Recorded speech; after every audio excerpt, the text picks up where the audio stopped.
Hi everybody, and welcome to another Pretty and Polished makeup tutorial. Today we're going to go over how to do highlighting and contouring that's pretty simple and time efficient. We're going to use kind of a mix of higher end and drugstore products to achieve the look. I put a little bit of just a Maybelline Mascara, Benefit Brow Gel, and more of a tinted chapstick just to give you a little bit of an idea of what the finished product would look like. But other than that, I'm just wearing the highlight contour, and then I also do a cream and powder blush in the tutorial as well. So if you'd like to learn how to achieve this look, keep watching. Okay, so to get started, we're going to prime our face. Right now I'm using Trust Fund Beauty Gimme Good Face. I was using Professional by Benefit, but I've recently run out of that, so I'm just going to be using up this primer. Right now, what I use typically when I'm going to be anchoring or if I want really, really full coverage is Cover FX Total Cover Cream Foundation. I am P40 for that shade. It's actually a little bit dark on me right now, but under the lights I like to just be a teensy bit darker.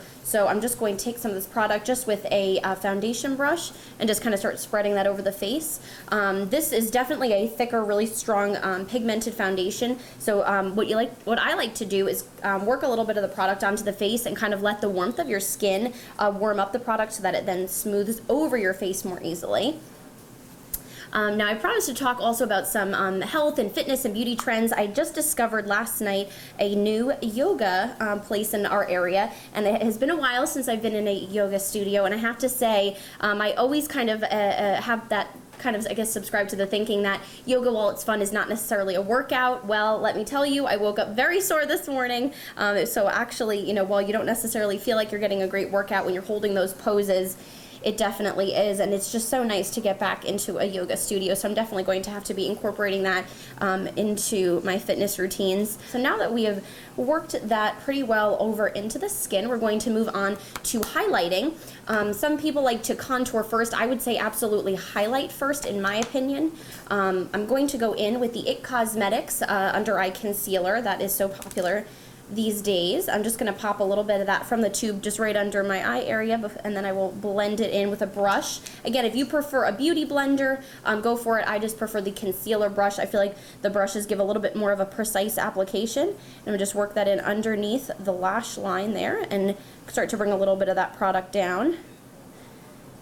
And you really want to start bringing that in even along the nose. We're pretty much right up to where you are going to contour the nose, so you can kind of bring a little bit of that highlight in, and then again kind of work that down into basically like a V motion on this side. And then you can go in and start with the rest of your highlighting, a little bit on your forehead here. Either you can make an X or a little V here, straight down the bridge of your nose, a little bit around the nose, on the Cupid's bow, and on the chin.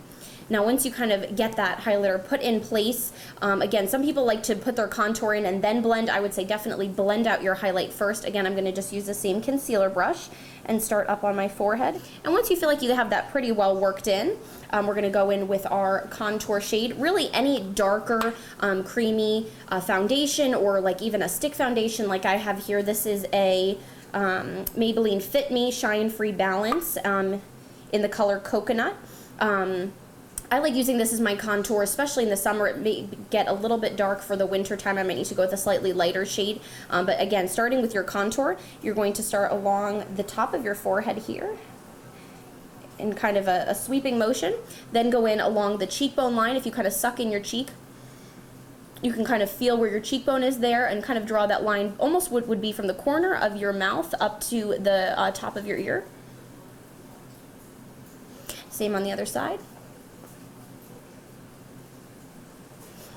And then you want to put a little bit on either side of the very center of your nose, not making sure those lines aren't too far away. The whole point is to make the nose look a little bit slimmer. So if you put the lines too far away, that'll just kind of give the opposite effect and make them look wider.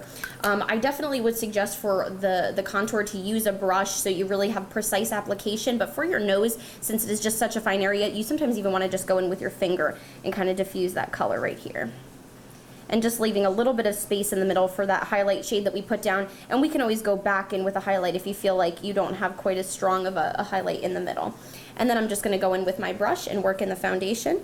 You want to make sure you're definitely blending it a little bit into the hairline so there aren't any kind of gaps with that, but you want to make sure you don't bring the contour down too far, otherwise it will really blend into your highlight and kind of again counteract what you're trying to do.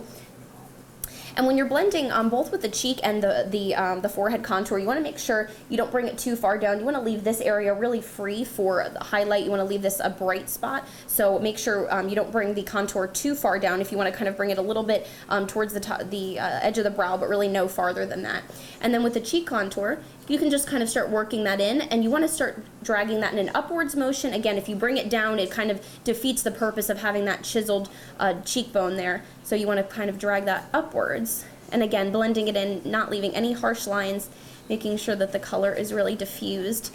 And then usually some people like to do a really strong contour on their jawline. I just like to take a little bit of whatever the product is left and work that in just to the bottom of the jawline here. That kind of makes sure it's not too harsh of a line. We want to make sure that we're blended with the color with our neck. So if you use too strong of a contour right on the bottom of the jawline, then it gets a little bit too much of a harsh line. So then once you've gone in with your contour, if you want to do a cheek color at this point in time, before you set all your cream foundation, that would be the time to go back in. And if you want to add a little bit more either depth to either your highlight or contour, sometimes I like to go in with more of just like a stick.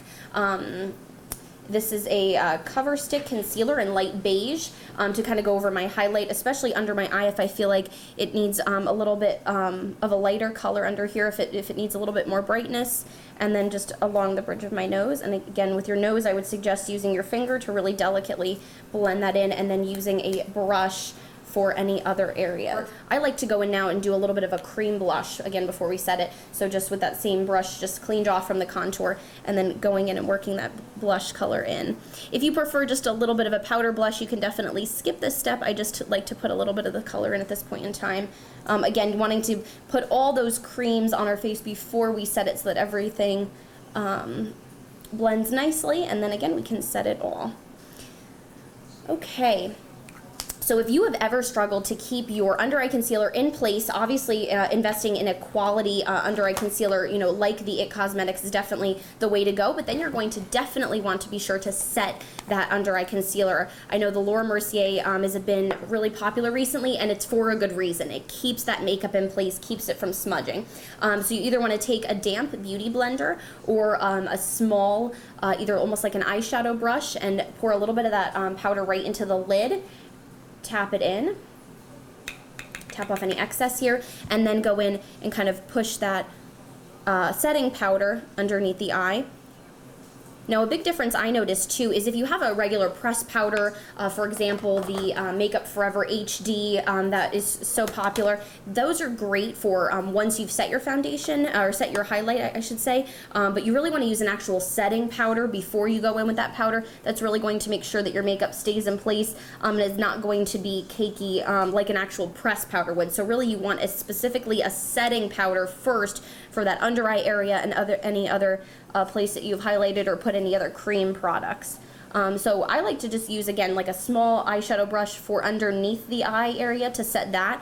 And then I like to go back in with kind of a bigger, fluffier brush. I believe this is actually a foundation brush here. Not necessarily like a big kabuki, but definitely a larger brush. And then just really push that setting powder into the skin to make sure that that contour and highlight stays in place. Like I said, now would be the time if you want to go back in, if you really want a matte look, to then go back in with an HD Makeup Forever pressed powder, an HD powder, anything at all like that, that it will just really give it a matte look, but that's again after the setting powder, so that's all really set in place. And again, you can kind of just push that into the skin, making sure that that stays nice and in place all day long, under the lights, doing whatever you need to be doing, whether you're at the office, on camera, whatever you're doing that again, and it really takes all the shine out. So once that's done, you can go again back in to set with any sort of powder. You can even just take a simple bronzer and use that to go over your contour lines, and either take a light powder, or even an eyeshadow powder, like I have the Sephora colorful matte, to go back in over your highlight if you would like. The other thing is, once you kind of set some of those other powders, one of the last things you can do to really accentuate that highlight is to go in with like a more of a shimmery highlighting powder, not necessarily just a lighter matte color.